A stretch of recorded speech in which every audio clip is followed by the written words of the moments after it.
Well, we're here at the Yak Gear Workbench. Time for the rigs and techniques, and I think Dave's going to teach us a little bit about some kingfish. Well, you know, they're a great offshore fish to target, you know, especially when you're first starting out, because there's usually a lot of them when you do find them, and they're very willing to eat. Usually, they like to eat, and they're good to eat as well. If you eat them that same day that you catch them, they don't freeze very well. It's a mackerel. He's got a bunch of oil in him, which makes him a great fish to put on the smoker.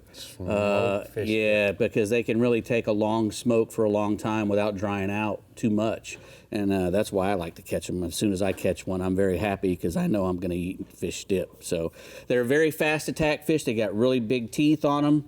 Well, little teeth, but they're very sharp. And how they attack is they come and they take the tail off a bait, and then they come back and eat the rest. So we have to use wire whenever we're going to be fishing for them. This is a live bait rig that I've made. This is a long one made for either a ribbon fish or a big blue runner or something.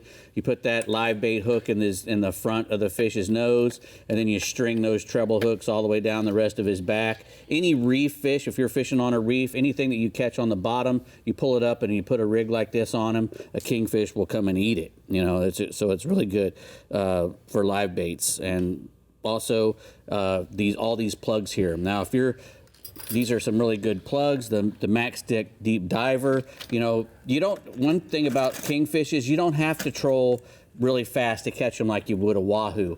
4 to 6 knots is a great speed. These things will get down 20, 30 feet. These Max Sticks here.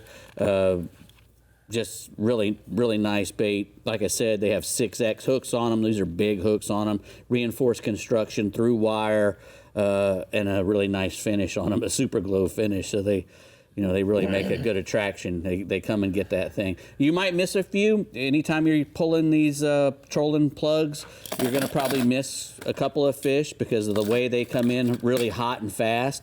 It's just the way it is. You just have to get used to it. This is a Magic Swimmer, which is another nice plug to pull.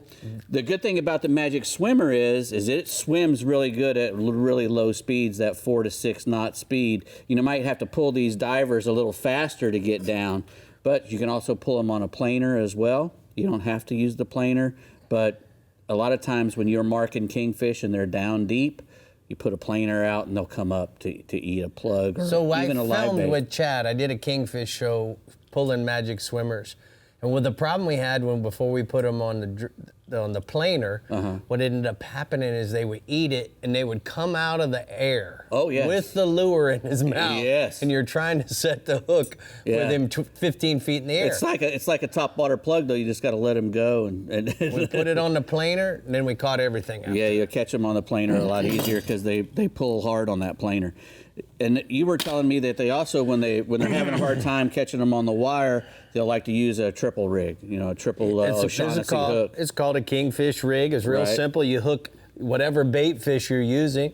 You hook them right, not in the gills, but right behind that in the fat part of his chest. Right in the collar there. And this allows you to use monofilament instead of wire if the kingfish are acting a little shy. And then he comes up and bites this. He's swimming head first, so you're trailing hooks. So when they go to bite that tail that we're talking about, they're right in the middle of the triple hooks. Yeah, they're not getting any of the leader. That's correct. So that's a really good thing.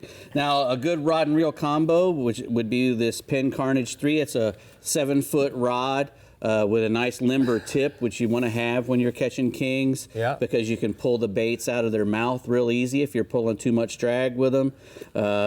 A high-speed reel, you can catch up with them if they make a big loop on you. You can pick up that line real quick. The Penn Carnage, like I said, that rod is a great rod because it's got the limber tip and the nice guides in here. It's got the Fuji guides with the inserts in there. The Carnage 3.